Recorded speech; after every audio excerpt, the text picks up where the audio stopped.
questions swirl around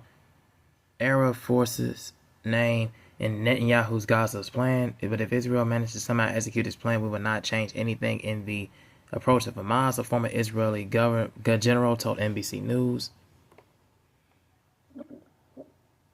As Israel's plans to seize Gaza City and hand control of the enclave to unspecified Arab forces has not only drawn condemnation by Western governments and aid agencies,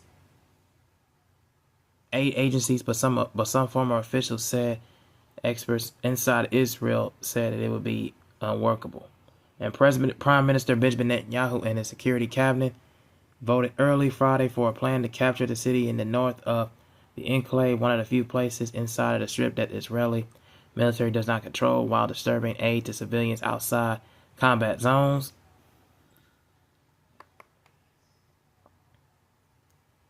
The 5-point plan, concluding the war, calls for disarmament of Hamas, return of all hostages, and the demilitarization of the Gaza Strip, and which would be former under Israeli security control. It also proposes the government is established in Gaza that involves neither Islamist militant from Hamas and who have ruled in the enclave since 2007, or the Palestinian Authority and the more secular governing body that overseen parts of the occupied West Bank since the mid-1990s and is internally recognized. The basis of the plan are likely unfeasible because it relies on cooperation from Arab states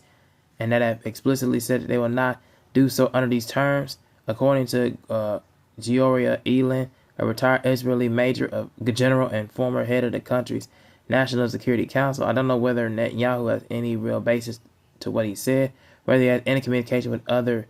countries about the future of Gaza. Elin told NBC News in a telephone interview Friday, and I'm afraid of his statement about Arab nations and giving control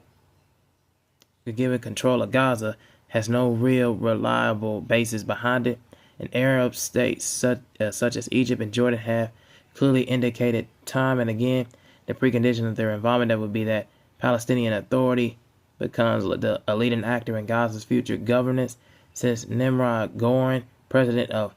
Mitvim Institute, an Israeli think tank. And Netanyahu suggested that earlier in the war that rather than the Palestinian Authority or Hamas, he wanted Palestinian clans to take control of the enclave, and indeed he confirmed in June that Israel was arming such groups, and his hopes of these clans taking over Gaza hasn't materialized and aren't expected to, since Goren, who is